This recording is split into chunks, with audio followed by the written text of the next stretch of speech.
तो साथियों, इसी लाल बहादुर शास्त्री वार्ड द्वितीय, जहां अभी हमने प्रत्याशी जो भाजपा भारतीय जनता पार्टी के भूपेंद्र शर्मा जी, देखिए साथियों, इस पार्टी के साथ भाजपा में समर्पित कार्यकर्ताओं की जो मैंने अभी भी आपसे बात करी, वो हर तरह से ये जमीनी कार्यकर्ता होते हैं, ये बहुत ही समर्पित कार्यकर्ता होते हैं और इनका समर्पण पार्टी के प्रति बहुत ही अनोखा, बहुत ही अनूठा, बहुत ही निराला होता है। उसी तरह मैं अपने ठीक बगल में देख रहा हूं, हमारे एक बहुत ही भूपेंद्र भैया के साथ जुड़े हुए हैं एक समर्पित कार्यकर्ता, जो अपना परिचय स्वयं अपने आप में देंगे, फिर हम इनसे आगे प्रश्न पूछना चाहेंगे। इनसे हम आगे विस्तार में ही बात करते हैं। सर, अपना परिचय दीजिए। जय श्री राम भाई साहब। मैं आशीष मिश्रा, मानस बिहार नागरिक कल्याण समिति का अध्यक्ष, इसके अलावा मैं राष्ट्रीय स्वयंसेवक संघ का भी एक सिपाही हूँ और भाजपा में सोशल मीडिया में मैं मंडल सह संयोजक हूँ।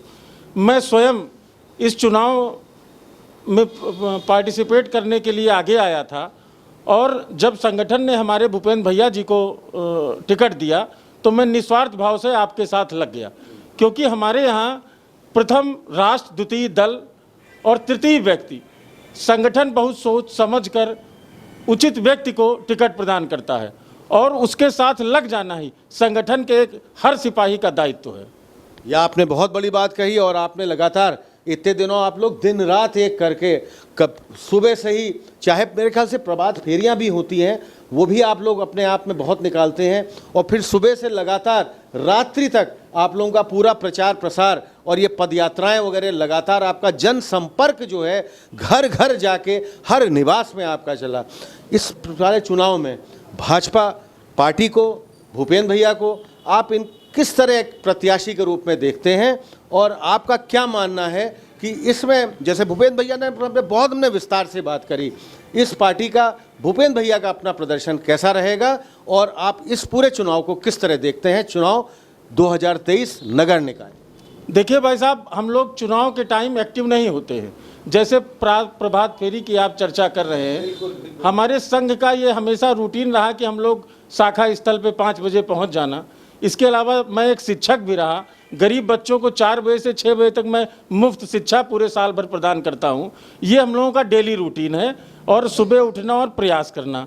अब रही बात भूपेंद्र भैया की, तो भूपेंद्र भैया के साथ हम लोग लग कर अभी से ही एक रजिस्टर मेंटेन कर रखा है, जहां पे सीवर के गड्ढे दबे हुए हैं, जिन खंभों पे लाइटें नहीं लगी हुई हैं, जिन खंभों पे जल नहीं रही हैं, उसको क्रिया रूप देने की तैयारी हम लोग ऑलरेडी कर चुके हैं। हमारे यहाँ हमेशा भाजपा का ही पदाधिकारी यहाँ पर पार्षद रहा और सबने बड़ी ईमानदारी के साथ और कर्तव्य निष्ठा के साथ कार्य किया। वैसे ही उम्मीद हम अपने आदरणीय भूपेंद्र भैया से करते हैं। मेरा भी बहुत ही प्रमुख प्रश्न था, जैसे आपने भी सुना भी होगा, क्योंकि नगर निकाय के इस चुनाव में, सभासद के चुनाव में, जो हमारी मूलभूत सुविधाएं हैं, जिसको हम बेसिक एम्यूनिटीज़ कहते हैं, बिजली, पानी, सड़क, नदी, नाले, खड़ंजे, जो यहाँ पर नालियों का बजबजाना, प्रकाश व्यवस्था अच्छी तरह नहीं होना, लाइटिंग की समस्या, ये आपने बड़े विस्तार, अभी भूपेंद्र भैया ने भी इस बारे में, और इन्होंने किस तरह के योजनाबद्ध तरीके से इन सब चीज़ों को लिया हुआ है, अपने दिमाग में बनाया हुआ है। जैसा आप बिल्कुल ठीक कह रहे हैं, एक रजिस्टर में मैं ठीक देख रहा हूँ आपके ठीक सामने है, जहाँ पर आप जितनी भी चीज़ है उसकी नोटिंग भी करते जा रहे हैं। एक और सक्रिय कार्यकर्ता हमारे साथ, आपका हम शुभ नाम जानना चाहेंगे। मुझे जमाल अहमद कहते हैं, रिटायर्ड RSI। अच्छा, महानगर से हुआ हूँ। महानगर से जी, और ये हमारे पूर्व के जो भी विधायक थे, पहले सर्वप्रथम तो आपकी जो मीडिया है मिसाल टुडे को धन्यवाद कि आपने मुझे मौका दिया, इसके लिए भी, और तमाम साथियों के साथ जो हमारे साथ मौजूद हैं कार्यकर्ता। और मैं पूरी उम्मीद के साथ भूपेंद्र शर्मा जी से उम्मीद और आशा करता हूं कि जो भी अधूरे कार्य रह गए हैं और काम हुआ, हमारे माननीय से त्रिलोक अधिकारी भी रहे, देवेंद्र वर्मा भी रहे, माननीय और आपके मनोज तिवारी भी रहे, इन लोगों ने भी अच्छे काम किए और जो अधूरे काम है उसको हमारा बड़ा भाई पूरे करेगा। जनसंपर्क के मामले, जैसे अभी मैंने बड़े विस्तार से इनसे भी बात करी, जनसंपर्क कैसा आपका चल रहा है, किस तरह का चल रहा है, सुबह शाम लगातार? और आपको मैं दोबारा से पूछना चाहूँगा, जितने घर परिवारों में अभी तक आप गए अपने इस जनसंपर्क में, अपने पूरे प्रचार प्रसार में, अपनी पद यात्राओं में, आपका इन घर घर जाके जो आपने अपना भारतीय जनता पार्टी के लिए बात करी, आपका अनुभव कैसा रहा, हम जरूर जानना चाहिए। मेरा अनुभव बहुत अच्छा है। हमारे, चूँकि लगभग मैं समझता हूँ हमारे पूरे क्षेत्र की जनता बहुत उम्दा है, एक दो की बात नहीं कर रहा हूँ। हर फिरका, हर मज़हब का आदमी जो है बहुत ही सुलझा हुआ, पढ़ा लिखा हुआ है, किसी किस्म की खुराफात नहीं, और अभी तक का इतिहास बहुत अच्छा रहा है और आने वाले समय में भी अच्छा ही होगा। मिसाल टुडे से मैं आपका साथी, आपका मित्र कुणाल पंत।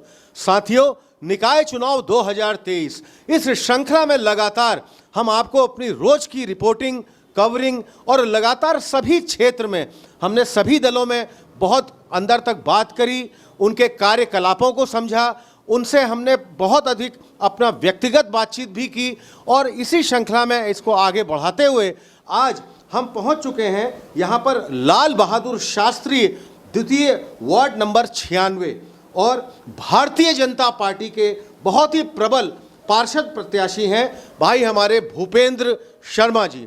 भूपेंद्र शर्मा जी, मिसाल टुडे से बात करने का आपको बहुत बहुत धन्यवाद। धन्यवाद जी। अब मेरा अगला प्रश्न भूपेंद्र भाई एक बनता है, कुछ मैं कल भी इस क्षेत्र के आसपास था, मेरी कुछ लोगों से भी बात हुई और एक और जो निर्दलीय प्रत्याशी भी यहाँ लड़ रहे हैं, उन्होंने कुछ कहा कि भूपेंद्र जी हमारे बड़े भाई हैं, बहुत अच्छे व्यक्ति हैं, लेकिन है बाहरी आदमी। बाहरी आदमी से मतलब ये होगा कि वो क्षेत्रवासी नहीं है, इस पार्षद के नहीं है और ख़ास तौर पे उनका वोटिंग लिस्ट में भी यहाँ नाम नहीं है। बस थोड़ा सा अटक और अठर यही रहा था। लोगों में भी मैंने जो जन भावनाओं को जाना कि भूपेंद्र भैया बहुत अच्छे व्यक्तित्व हैं, लेकिन थोड़े बाहर के प्रत्याशी या बाहर के जो इनका टिकट इस बार मिला, इस बारे में आप क्या कहेंगे भूपेंद्र भैया?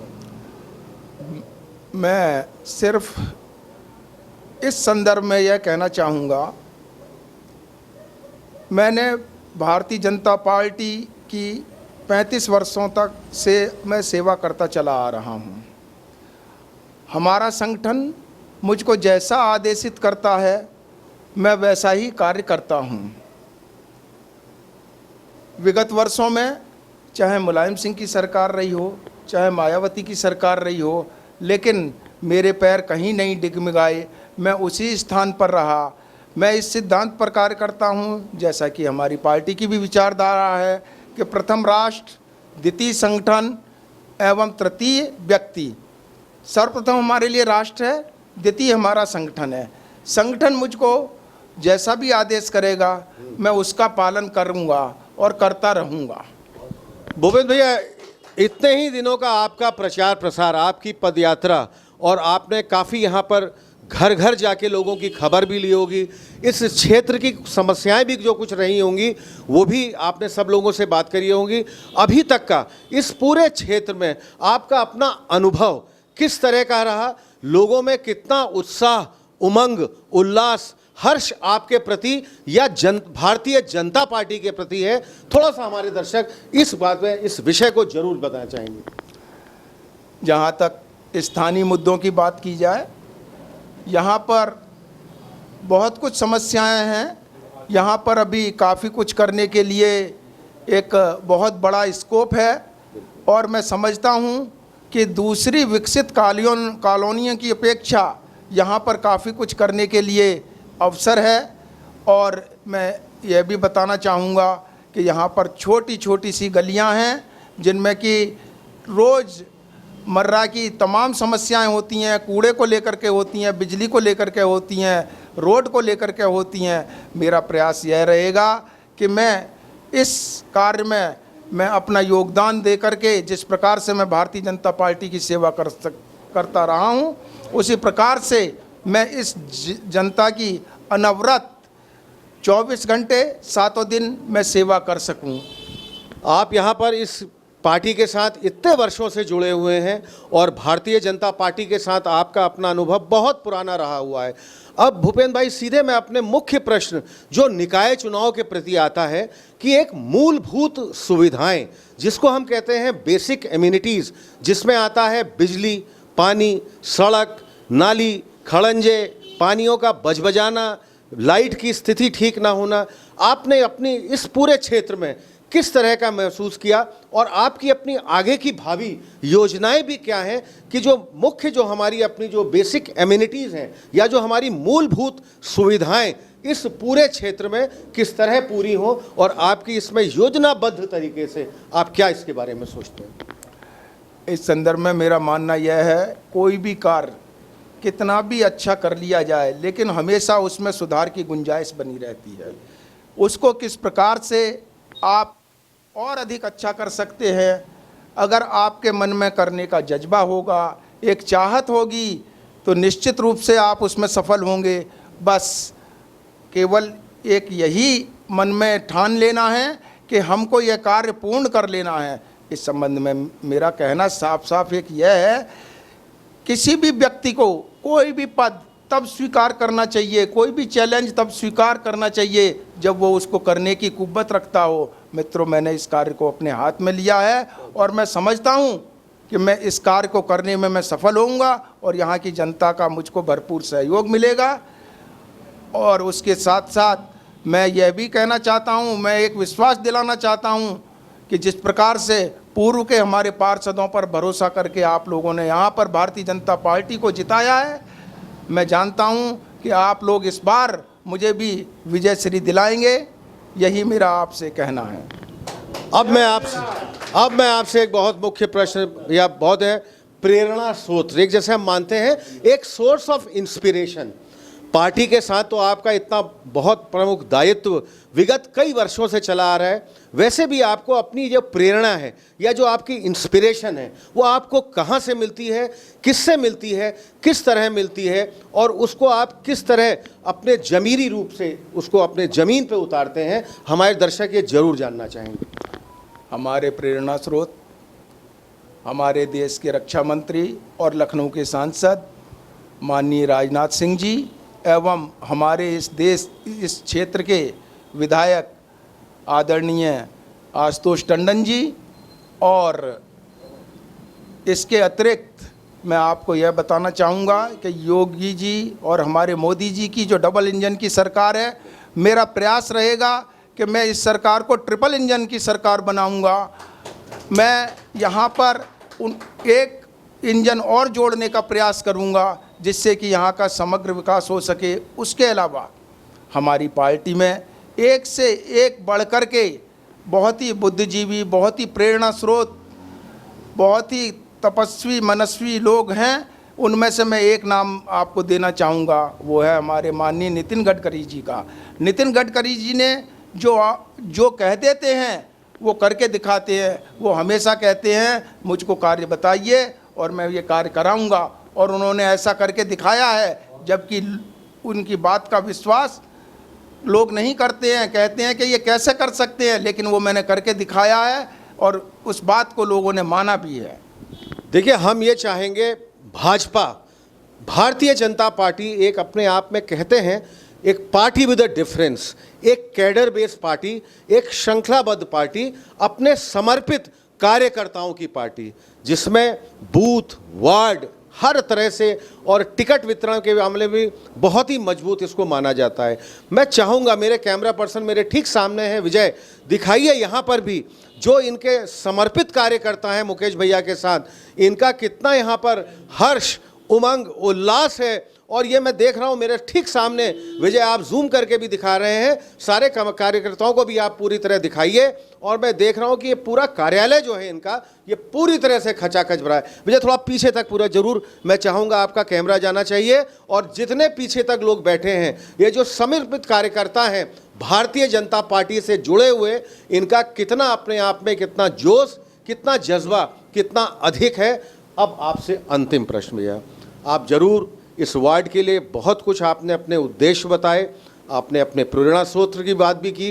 भैया आगे के अगर विजय होने के बाद जो अगले 5 वर्ष योजनाबद्ध तरीके से आपके दिमाग, आपके दिल, मन में क्या क्या ऐसी चीज़ें हैं जो इस वार्ड में, इस क्षेत्र में आप जरूर उनको यहाँ पर करना चाहेंगे, और आपको अपने आप में एक बहुत ही उत्साही उसमें जो चीज़ें ली हुई हैं वो थोड़ा सा योजनाबद्ध तरीके से हमको अगले 5 वर्ष की भूमिका आप जरूर बताइए। सर्वप्रथम जो मानव की बेसिक नेसेसिटी होती है, मूलभूत आवश्यकताएं, सर्वप्रथम मैं उस पर ध्यान देना चाहूँगा, जो कि मुझको यहाँ पर छोटी छोटी गलियों में घूमने से उनका मुझको एहसास हुआ।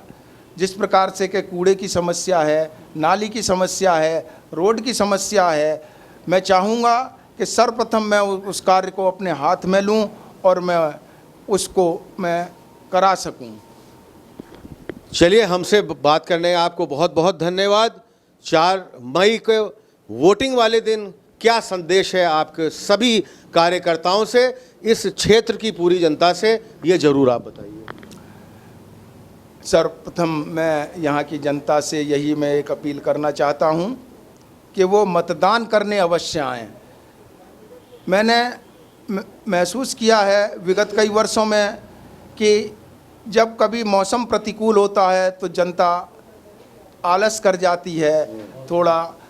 तो मैं चाहूँगा कि मैं अपील करूँगा कि यहाँ का वोट परसेंट विगत चुनावों से अधिक करने की कृपा करेंगे, यही मेरा उनसे है। और साथ ही मैं आपको एक चीज़ और थोड़ी सी बताना चाहूँगा। अगर आप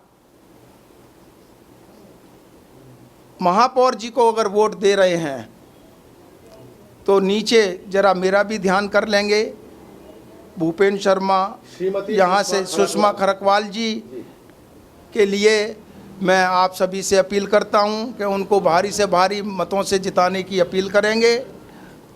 और एक बार अटल जी HAL गेट पर आए थे, उन्होंने इस संदर्भ में एक बात कही थी।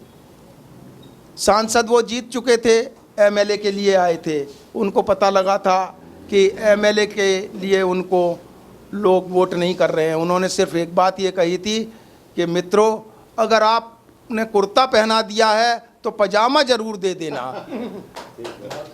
मित्रों, ये पजामा भी ज़रा ज़रूर दे दीजिएगा। इससे हमारी महापौर जी के, हमारे मेयर के हाथों को मजबूती मिलेगी और जिससे कि समग्र विकास करने में बहुत आसानी होगी।